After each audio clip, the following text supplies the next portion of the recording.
Bienvenue dans cette table ronde consacrée à un sujet très intéressant. Est-ce que les startups font-elles vraiment bouger le monde de l'assurance ? Donc on le sait, c'est un secteur qui est dominé majoritairement par des acteurs qui sont là depuis très longtemps, mais on voit aujourd'hui venir de nouveaux acteurs avec une certaine agilité et de nouvelles idées. Et donc aujourd'hui, on va en parler plus en détail avec 3 participants qui ont des avis différents mais très complémentaires. Donc merci déjà à vous d'être parmi nous. Et je vais les laisser se présenter. Je commence, Anas Tazlaoui, donc je travaille pour le groupe CNP Assurance et plus spécifiquement dans le corporate venture de CNP Assurance. Donc on investit dans des startups proches des métiers du groupe et on a été créé donc en 2016 et j'ai rejoint l'équipe en 2019. Voilà. Et je suis plutôt sur la partie investissement parce que le fonds a également une partie partenariat.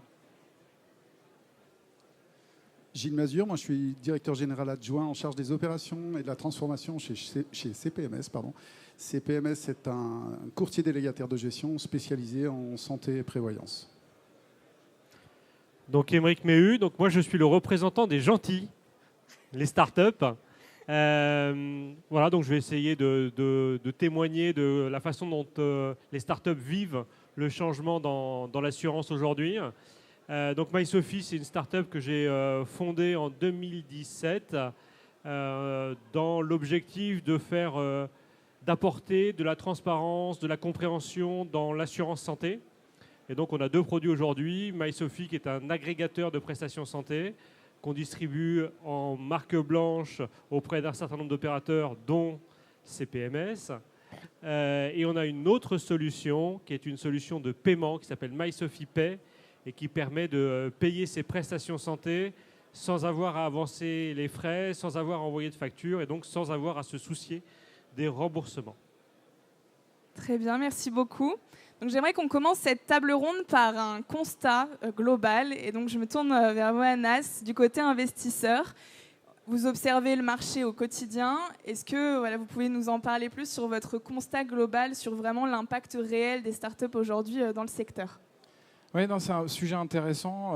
Nous, c'est vrai qu'on est exposé par notre caractère d'investisseur, donc on source pas mal d'opportunités, notamment dans la surtech.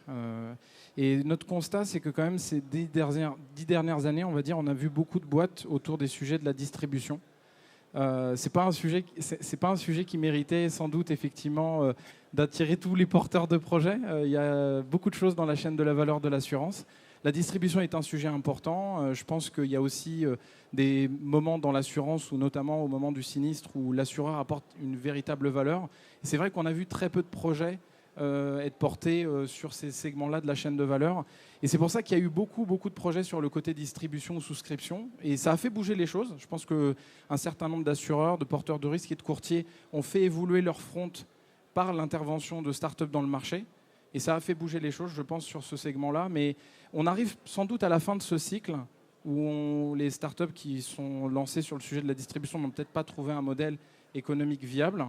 Et aujourd'hui, on voit de plus en plus de porteurs de projets dans d'autres parties de la chaîne de valeur de l'assurance, sur la gestion, sur la partie sinistre. Et c'est ça aussi qui nous intéresse et qu'on regarde activement dans ce nouveau cycle qui arrive aujourd'hui. Merci beaucoup. Je me tourne maintenant vers Gilles, donc du côté d'un acteur traditionnel. Aujourd'hui, comment percevez-vous l'influence de ces startups dans ce secteur qui, on le dit, est quand même un secteur bien implanté ? Est-ce que vous voyez les startups comme des partenaires potentiels ou plutôt comme des concurrents qui bousculent un peu vos pratiques ? Alors, un peu des deux. Alors, nous, on a été fondé en 1950, donc on a l'habitude de dire qu'on est une start-up d'environ 75 ans. Donc on a travaillé sur un certain nombre de sujets en interne, mais en fait ce qu'on apprécie en fait en allant chercher sur le marché un certain nombre de startups ou d'acteurs qui nous bousculent, c'est justement de travailler dans un autre rythme, dans un autre momentum que ce qu'on fait aujourd'hui, et d'accélérer un certain nombre de processus. C'est encore un peu plus flagrant avec l'intelligence artificielle puisque c'est arrivé récemment et ça a entraîné des changements de court terme. Donc nous, ça nous agite, ça nous bouscule. Et ça nous fait sortir un petit peu de notre zone de confort, de notre ligne de nage, pour aller vers quelque chose d'innovant. Donc ça, on en parlera tout à l'heure, mais il y a aussi toute la variable de conduite du changement sur ces sujets-là. Et donc c'est plus une approche partenariale. On est en plus un intégrateur de services, puisqu'on est dans un domaine, notamment la santé, où il y a beaucoup de normes, donc ça veut dire qu'on converge à peu près tous sur les mêmes méthodes de travail à un moment. Et donc il faut qu'on trouve des solutions pour se diversifier, pour se différencier de nos confrères, de nos concurrents, pour pouvoir proposer des solutions qui conviennent soit en interne à des collaborateurs pour les faire grandir, soit à l'externe sur des assurés pour leur apporter un service meilleur.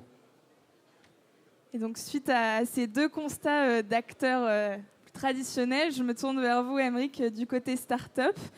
On sait que le monde de l'assurance et le secteur évoluent plutôt lentement, mais on voit aussi que les assurés aujourd'hui veulent avancer. Et donc, comment percevez-vous la volonté des grands groupes à vouloir changer et percevez-vous cette dynamique en général des startups? Ouais, comme l'a dit Gilles, une start-up dans le monde de l'assurance a 75 ans. Donc effectivement, les assureurs ont plutôt l'habitude de gérer le temps long. C'est leur métier. Et donc, par rapport à la question qui est est-ce que l'assurance, est-ce que les assureurs ont besoin de changer, je pense que la réponse, elle est dans la durée, à court terme, pas forcément, parce que le temps est long et que les changements ils vont se faire dans un temps assez long. Maintenant, il y a une autre réalité, c'est celle de l'assuré. Et l'assuré, lui, aujourd'hui, c'est un acteur économique qui voit le monde évoluer très rapidement. Voilà, en quelques années, on a vu l'émergence des réseaux sociaux. Il y en a qui sont déjà obsolètes. Moi, je fais partie d'une génération qui a connu Facebook. Aujourd'hui, moi, mes enfants, Facebook, ils n'y sont jamais. Donc, on voit que le temps, dans le monde numérique, s'accélère. Et donc, il y a une nécessité de la part des assureurs d'être en adéquation, d'être en écoute de leurs clients et de répondre à ce besoin d'évolution, d'immédiateté. Et là-dessus, je pense que les assureurs ont quelque part un modèle à suivre, c'est celui des banquiers, parce que les banquiers, finalement, ils ont évolué plus vite par rapport à ça. Moi, quand j'ai lancé MySophie en 2017, le marché, il n'y avait quasiment aucune application mobile, très peu. Et donc, on est arrivé avec une solution relativement innovante, qui était une application mobile qui n'a pas comme innovation que d'être une application mobile, mais c'était relativement nouveau, alors que les banquiers avaient déjà un agrégateur bancaire, par exemple, avaient déjà des agrégateurs bancaires, avaient déjà tous des applications mobiles. Aujourd'hui, 8 ans après, force est de constater que quasiment tous les assureurs ont des applications mobiles. Donc de ce côté-là, la révolution est faite. Mais encore pas mal de chemin à parcourir. Il y a pas mal d'innovations qui sont à venir. Et je pense qu'aujourd'hui, le marché, si dans ce salon, il y a autant de monde aujourd'hui et autant de monde à la fois du représentant des startups, mais aussi des représentants du monde de l'assurance. Nous, on a fait partie de French AssureTech il y a quelques années. Et donc, c'est bien que ce type d'organisme existe pour faire rencontrer effectivement les startups qui innovent au monde de l'assurance qui a besoin d'innover pour répondre surtout aux besoins de leurs assurés. Très bien, merci beaucoup. Maintenant qu'on a une meilleure visibilité, un meilleur constat de la situation actuelle, j'aimerais qu'on parle de pratiques de collaboration et surtout des bonnes pratiques. Donc j'aimerais commencer par Gilles. Comment aujourd'hui vous collaborez avec ces startups chez CPMS? Est-ce que vous pouvez partager la manière dont vous structurez ces collaborations et ce qu'elles vous apportent concrètement au quotidien? Oui. Alors déjà, nous, on a constitué il y a quelque temps un pôle IA en interne avec des gens de différents horizons en interne, donc des gens qui sont spécialisés dans les sujets du digital au sens large, des techniciens, des développeurs, mais aussi des gens du métier pour aborder en fait tous les use cases qui semblent nécessaires sur le côté collaborateur ou tous les ressentis clients qui ont pu parvenir sur les plateaux téléphoniques notamment et travailler en fait sur ces sujets-là parce que au départ, le champ il est large quand on parle d'IA, quand on parle d'innovation, sur quoi on part, vers où on va. Donc l'idée c'était de regarder nous dans les métiers ce qui pouvait nous simplifier la vie ou ce qui pouvait simplifier la vie de nos assurés. C'est comme ça qu'on travaille et derrière en fait on regarde les solutions extérieures qui pourraient nous intéresser. On était dans une réflexion initiale de make or buy et puis on s'est rendu compte que malgré tout, en fait, on parlait tout à l'heure du temps long, du temps court, il y a une autre temporalité que celle qu'on connaît, nous, habituellement. Et je pense qu'il vaut mieux laisser ceux qui connaissent un rythme tel que celui de MySophie, par exemple, nous guider dans ces sujets-là. Et puis ensuite, d'un point de vue pratique, une fois qu'on a identifié une solution qui nous semble intéressante, on la déploie de façon assez classique. C'est-à-dire qu'on va faire des POC, on va faire un certain nombre d'ateliers, de chantiers avec les acteurs qu'on a sélectionnés. Et puis on avance comme ça très très rapidement. Mais on s'est rendu compte que quand on laissait en fait les personnes immergées dans leur service habituel, il reprenait le rythme habituel. C'est-à-dire que le rythme de réflexion d'un développeur informatique, quand on lui laisse le temps, il va le prendre le temps, et c'est normal, parce qu'il va vouloir peaufiner les choses. Alors que bien souvent, il faut bousculer, j'employais ce mot-là tout à l'heure, et aller sur un rythme différent. Donc c'est pour ça qu'on a sorti certaines personnes de leur environnement de travail habituel, pour que justement le rythme qui est celui des innovateurs et le nôtre correspondent à peu près. Très bien, merci. Donc maintenant, j'aimerais bien poser une question à Anas. Du côté OpenCNP, comment aujourd'hui vous accompagnez les startups dans lesquelles vous investissez et quel rôle vous jouez en fait en tant que passerelle entre grands groupes et startups? Ouais, je pense que le mot passerelle est assez juste. On est à la fois à l'interne et en externe, parce que OpenCNP investit et on est au contact des startups, mais on est aussi au sein du groupe CNP Assurance. Et donc, on a cet aspect un peu hybride qui nous permet d'être à mi-chemin entre les startups et le groupe. Et l'intérêt aussi pour nous d'accompagner les startups, c'est de les sensibiliser à comment commercialiser un grand groupe, donc dans les premières phases de prospection, comment on présente sa solution, et aussi de mitiger aussi les attentes. C'est vrai que Aymeric a parlé de la nécessité de rapidité, et les startups ont effectivement un temps de vie limité parce que leur ressource est limitée en termes de cash. Et ça, c'est des éléments qu'on essaye aussi de sensibiliser en interne pour essayer de leur faire comprendre qu'un time to market rallongé pour une startup, c'est un enjeu de survie.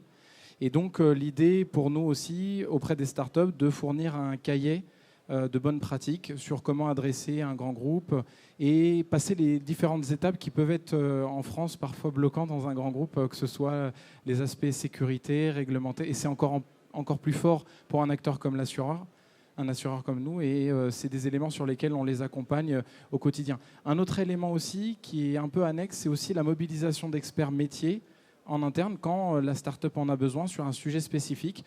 On a des talents, on a des compétences au sein de nos groupes et on essaye de les mobiliser là où les start-up en ont besoin, parfois sur certains acteurs qui ne sont pas spécialistes de l'assurance ou qui ont vocation à distribuer des produits d'assurance, faire intervenir des experts, des actuaires pour concevoir des produits adaptés à la cible que le distributeur ou la start-up dans laquelle on a investi souhaite développer cette ligne d'activité, faire intervenir des actuaires, des experts de l'assurance pour les aider. C'est des choses qu'on met à disposition de nos start-up. Très clair, merci.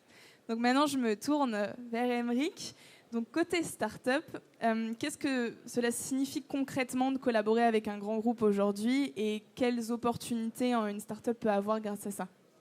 Alors, je dirais plus largement que la collaboration avec un grand groupe, c'est comment on collabore avec les acteurs de la science. Alors, d'abord, il y a une réalité. Tout à l'heure, on parlait de temps. Quand je deal avec ces PMS, on est en plein milieu du Covid. On a mis 3 mois à signer. Donc, c'était ultra rapide. Pourquoi? Pour une raison principale, c'est que ces PMS, c'est une boîte, je vais dire familiale presque, et donc, il y a une unicité de direction, de décision, et donc, on a pu avancer très très vite avec une prise de décision ultra rapide. Inversement, quand on discute avec des grands groupes, et aujourd'hui, ce n'est pas secret, nous, on travaille par exemple avec AG2R La Mondiale. Je pense qu'on a mis 4 ans à signer avec AG2R La Mondiale entre le moment où on a commencé un premier POC, qu'on a arrêté, puis on a recommencé à une bonne opportunité.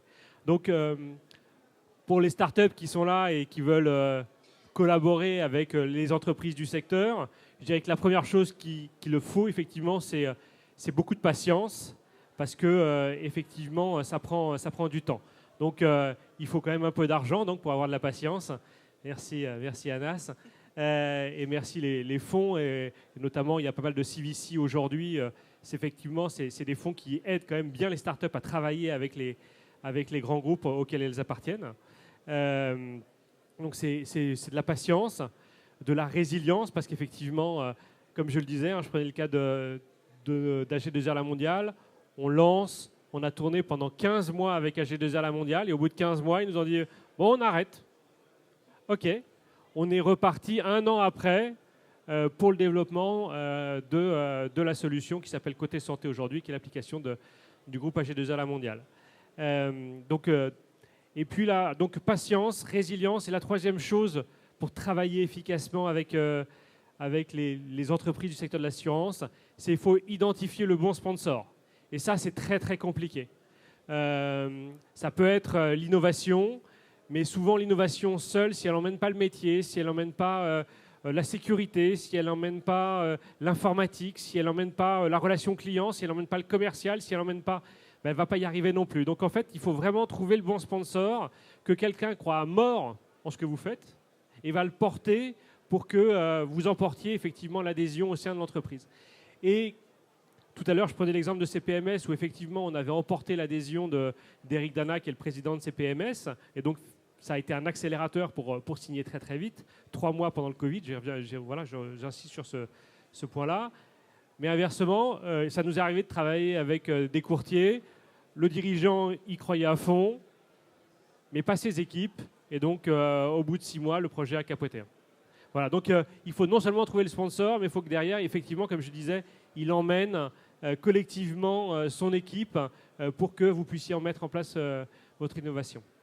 Très clair.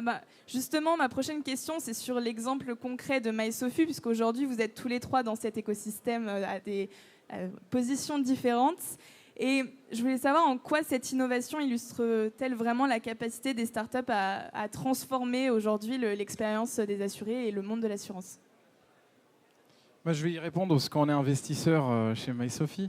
Et on a investi dans la première proposition qui est celle du suivi des dépenses de santé.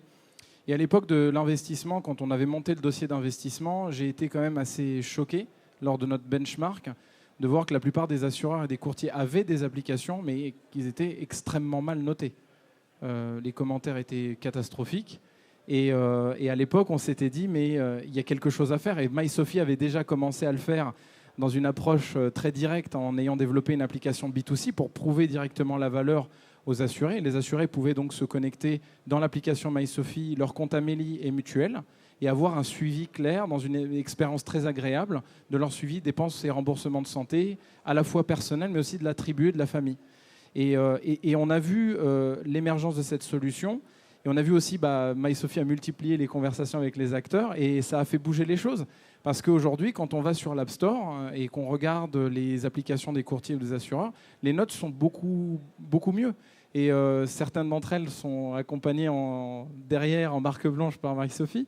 Je pense que c'est aussi un des éléments. Mais ça a été un catalyseur, effectivement, pour les assurés à certains courtiers, de revoir leur front, d'améliorer l'expérience client et l'utilisateur. Et je pense que MySophie a quelque part joué humblement à son rôle, un rôle de catalyseur et de mise en lumière de ces solutions et de faire bouger un peu les acteurs traditionnels sur ce sujet-là. J'y vais. Mais je rebondirais sur ce qu'a dit Anas à l'instant. En fait, nous, on voyait plusieurs avantages à travailler avec MySophie et aujourd'hui à travailler aussi avec MySophie Pay. Le premier avantage, il est évident, il est tourné vers l'expérience client, donc le service qu'on apporte aux assurés, qui est un service différenciant. Je m'y accroche parce que c'est vraiment un sujet dans les frais de santé qui est important. Les frais de santé, pour ceux qui connaissent, en fait, beaucoup de remboursements sont automatisés. Donc, qu'est-ce qui différencie les remboursements automatisés de mon confrère des remboursements automatisés des miens? En plus, ils sont automatisés, je ne peux même pas jouer sur les délais. En revanche, quand on apporte des services qui sont utiles à l'assuré, d'une part, l'assuré, avec l'étiquette des notes sur les réseaux, nous identifie comme un acteur crédible et efficace. Donc ça, c'est hyper important pour nous. Et puis, le deuxième axe, c'est que lorsque cet assuré est satisfait et trouve ce qu'il cherche dans un outil tel que MySophie, par exemple, eh bien, il y a moins de points de contact avec nous Non pas qu'on ne veuille pas que nos assurés nous appellent ou nous écrivent des mails, mais moins ils nous appellent, plus ils sont satisfaits. On part de cet a priori-là, et à chaque fois, on regarde en fait cette balance entre l'intérêt pour l'assuré, parce qu'on peut développer la meilleure innovation possible, mais si tout le monde s'en fout, ça n'aura servi à rien. Donc, est-ce que ça a vraiment une utilité ? Et si ça a une utilité pour l'assuré, quel est l'avantage que nous, on en retire ? Un avantage d'image, et puis un avantage d'efficacité opérationnelle aussi. Oui, je pense que on apporte deux choses, en fait. Tout à l'heure, Anas disait, au départ, les startups faisaient beaucoup, effectivement, de la distribution. Mais il y a une raison aussi à ça, hein, c'est que quand on fait de la distribution, en tant que startup, on est autonome. Et donc, quelque part, on n'a pas à attendre la décision de son client, qui, comme je le disais tout à l'heure, parfois est long dans la prise de décision. Et donc, effectivement, quand vous êtes autonome, vous pouvez aller plus vite. Pour autant, je crois aussi que ce qui est intéressant et ce qui est fondamental dans la collaboration entre les startups et les grands groupes, c'est qu'inversement, quand vous avez vendu, derrière, vous avez un champ de collaboration qui peut s'étendre. Et je vais prendre l'exemple de... avec CPMS, hein, on a lancé d'abord MyCPMS, qui est donc l'application mobile aujourd'hui du groupe CPMS, une application mobile en marque blanche pour leurs assurés. Mais aujourd'hui, on lance MySofiPay, donc c'est une carte de paiement qui permet de payer ses prestations santé. Et en fait, CPMS, très rapidement, nous a dit, moi, ça m'intéresse, parce que c'est la continuité de la collaboration. On va pouvoir directement brancher MySofiPay à MyCPMS et donc mettre en œuvre très rapidement cette innovation. Donc, c'est des choses sur lesquelles, effectivement, encore un conseil que je pourrais donner aux startups vis-à-vis des collaborations avec les grands groupes. Commencez petit, parce que derrière, le champ du possible, il est important, et que derrière, une fois que vous avez une collaboration qui démarre, il est assez facile, quelque part, de se rendre indispensable, et donc derrière, de continuer la collaboration assez longtemps, au plus grand service à la fois, je l'espère, de CPMS, d'AG2R La Mondiale ou d'autres, et en même temps, à la fois au service de la start-up. Très bien. Donc là, on a vraiment parlé de bonnes choses pour la collaboration, mais maintenant, j'aimerais qu'on parle aussi un peu de, malheureusement, ce qui peut se passer, des freins à la collaboration, mais aussi des perspectives de pivot. Aujourd'hui, les collaborations ne sont pas toujours simples. Et quels sont, selon vous, les principaux freins, justement, qui ralentissent le changement et compliquent parfois la relation entre les deux collaborateurs ? La différence, j'en ai déjà parlé, c'est la différence de temps, et Anas aussi. Hein. Le temps n'est pas le même entre une start-up et une boîte d'assurance. Nous, on a besoin d'aller vite. D'abord parce qu'on développe assez vite, mais aussi parce que pour nous, le temps, c'est de l'argent. Chaque jour qui passe, c'est du cash que l'on consomme.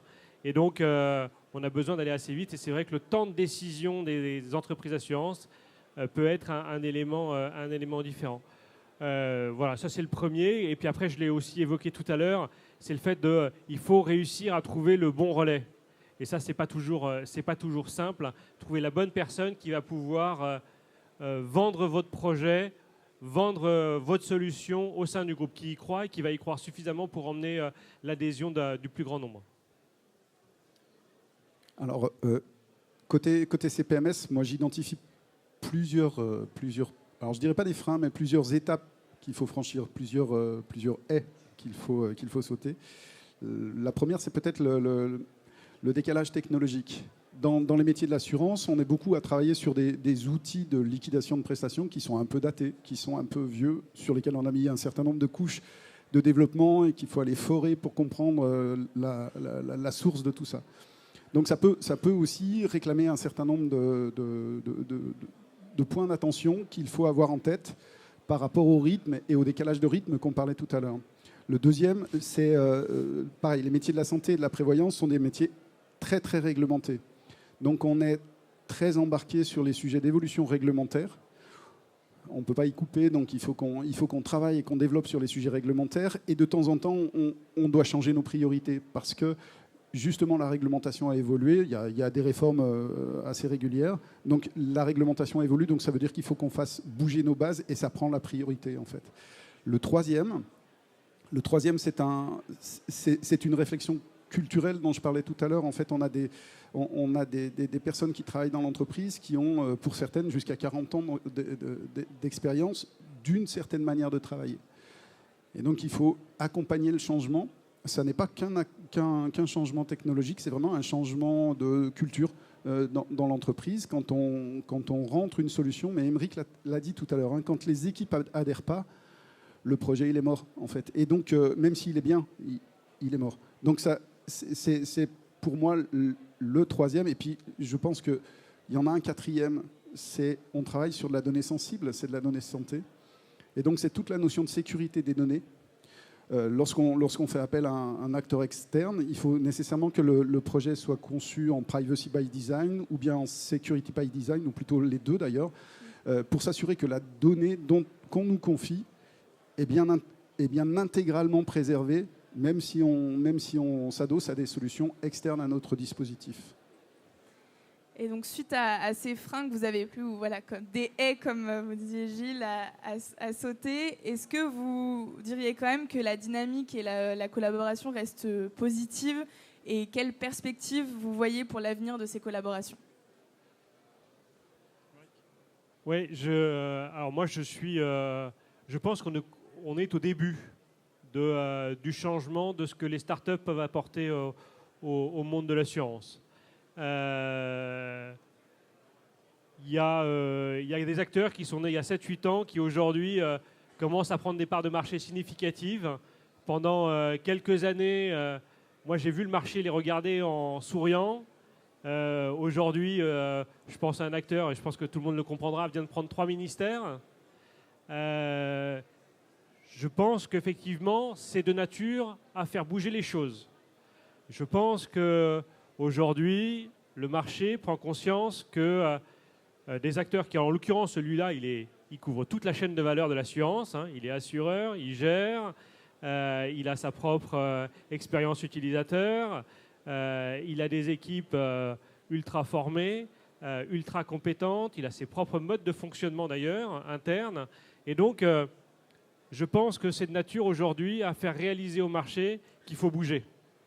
Et donc, moi, je suis plutôt très confiant sur l'avenir des startups dans le monde de l'assurance parce qu'aujourd'hui, il y a une vraie, réelle nécessité à s'adapter.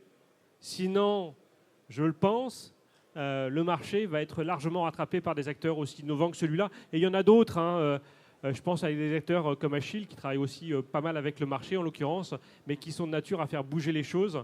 Et donc voilà, je pense qu'il faut être... En tous les cas, moi, je suis confiant pour les startups et je suis confiant pour les assureurs parce qu'ils vont savoir s'adapter. Anas et Gilles, très rapidement. Je peux doubler ce que dit Aymeric, je suis complètement d'accord. Je pense qu'il y a un écueil qui est très important en tout cas dans l'organisation qui est comme celle de CNP, c'est il ne faut pas se dire c'est une start-up, elle n'est pas rentable. C'est le premier argument qu'on nous oppose, c'est en disant elle n'est pas rentable, elle ne sera jamais viable économiquement. Mais la réalité, c'est que si on fait le parallèle avec le monde bancaire, on me disait la même chose sur Revolut. Et aujourd'hui, Revolut est rentable. Et ça inquiète les banquiers. Ils ont notamment signé 2 pointures de la Société Générale, je ne veux pas digresser, mais ça en dit long sur ce qui se passe dans le monde bancaire et ce qui se passe aussi sur le monde de l'assurance. Je pense qu'il faut arrêter de sortir ces totems de dire c'est pas économiquement viable, c'est est-ce que ça a de la valeur, et il faut séparer à un moment donné aussi les choses entre échec économique ou échec commercial, mais valeur d'innovation ou nouvelle approche. Et je pense qu'il ne faut pas jeter le bébé avec l'eau du bain en se disant peut-être que ces startups n'ont pas eu la chance de trouver le modèle économique viable pour porter cette innovation, cette nouvelle approche, ou la taille critique suffisante pour que ce modèle puisse vivre indépendamment. Mais peut-être que cette nouvelle approche, intégrée à un groupe avec la force de frappe que nous avons, peut permettre à cette approche nouvelle, innovation, de perdurer et d'avoir de la valeur pour les assurés, pour nos clients. Donc j'ai aussi envie de croire et d'être positif sur l'avenir des collaborations, mais arrêtons de s'arrêter sur l'échec potentiel économique qui à un moment donné peut disparaître. Alan est un bon exemple, on n'a pas cité son nom, mais qui fait son petit bonhomme de chemin et qui, je suis sûr, comme Revolut, trouvera à un moment donné une viabilité économique pérenne. Et ce sera trop tard pour nous si on se réveille un peu tard, si je peux dire. Si je dois rajouter juste un mot, bien évidemment, je valide tout ce qui vient d'être dit, mais pour un acteur considéré traditionnel comme nous, l'approche, en fait, elle doit être pragmatique. C'est-à-dire, je parlais tout à l'heure s'il y a des super innovations qui ne servent à rien, esthétiquement, c'est joli, mais si ça ne sert pas, ça n'a pas de sens. Donc, il faut qu'à la fois la création soit réelle, mais qu'elle soit utile. Et donc, c'est cette forme de pragmatisme qui me semble importante. Et la collaboration, oui, bien sûr, avec les acteurs de l'innovation, elle est importante pour nous puisqu'elle nous fait bouger. Très bien, merci beaucoup à tous les trois. Donc on voit bien, grâce à tout ce que vous avez dit, que les startups aujourd'hui, elles apportent vraiment vitesse, agilité et bien sûr idées nouvelles, mais qu'elles se heurtent parfois et très souvent à la solidité et à la puissance de grands groupes. Et donc il y a encore du travail à faire, mais on est sur la bonne voie. Donc voilà, je pense que la réponse à la question « Est-ce que les startups font-elles vraiment bouger le monde de l'assurance ?» vous êtes tous d'accord pour dire que oui.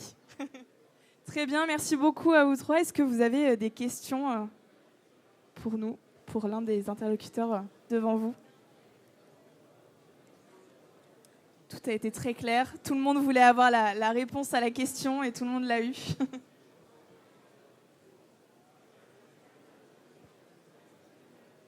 Bon, si tout le monde a tout bien compris, merci. Ah, il y a une question. 1, 2 à 2. Ouais. Je voulais poser peut-être une question sur le point de vue investisseur à Anas. Tu nous as pas forcément parlé de tes réussites. Enfin, tu n'as pas trop mis en avant les réussites que vous avez pu avoir. Est-ce que tu peux nous parler d'un cas concret d'investissement sur lequel vous êtes sorti ou vous allez sortir, ou pour l'instant c'est juste positif, on va dire, dans la manière dont ça se mène? Oui, un exemple, on en parlait récemment encore dans la table ronde, c'est Alan. Forcément, on a été un des premiers investisseurs dans cette superbe start-up que tout le monde connaît sur la santé. Et c'est un super business case pour nous, un super exemple parce qu'on a investi très tôt. On les a accompagnés à notre niveau sur un certain nombre d'éléments pour arriver à un moment donné à ce point de l'agrément. Et ensuite, le groupe est devenu un partenaire important d'Alan sur la partie porteur de risque et notamment sur la partie réassurance et prévoyance. Et on est toujours aujourd'hui encore partenaire business, alors que nous, en tant qu'Open CNP, on est sorti capitalistiquement parlant de la start-up. Et c'était le sens aussi de l'histoire. On a vocation à être à un moment donné la mèche qui allume quelque chose. Et je pense que ça a permis de permettre au groupe de construire quelque chose de solide avec cette superbe start-up. Et quand ça a eu du sens pour nous de sortir capitalistiquement pour soutenir de nouveaux projets comme MySophie, où on pense que ils vont permettre de changer d'autres choses sur d'autres secteurs, notamment sur le paiement en santé, et on décide de sortir pour prendre de nouveaux paris et de permettre au groupe d'avancer dans de nouvelles opportunités. Donc oui, Alan en est une, et j'espère que MySophie en sera une pour nous dans quelques années. Y a-t-il d'autres questions ou une Juste, réponse? non, mais je voulais rebondir sur ce qu'a dit Anas tout à l'heure sur la viabilité économique. On parlait d'Alan justement. Je pense que c'est souvent un critère avancé par le marché. Moi, je vous invite à savoir combien de temps il faut pour redresser un portefeuille d'assurance santé. Je pense qu'il ne faut pas beaucoup de temps. Personnellement, je suis actuaire, donc je sais que autant un portefeuille de prévoyance, et d'ailleurs, Alan n'est pas assureur aujourd'hui de ses contrats prévoyance, mais autant un portefeuille de prévoyance, ça peut être compliqué à rééquilibrer, autant un portefeuille santé, ça peut être beaucoup plus rapide. Et je ne pense pas d'ailleurs qu'aujourd'hui, on puisse juger Alan sur sa rentabilité économique immédiate. Ils arriveront à redresser leurs comptes sur cette partie-là. D'ailleurs, je ne pense pas que ce soit leur enjeu. Mais là, je ne suis pas à même de répondre à la place de Jean-Charles Samuelian. Il le fait d'ailleurs très bien dans les différents articles qu'il peut publier. Mais moi, ce que je constate, c'est qu'effectivement, il fait bouger. Mais ça aura pris du temps finalement avant que le marché se dise oui, c'est un acteur qui qui peut faire bouger, qui doit nous aider à bouger, à penser différemment et à se dire qu'il faut faire des choses.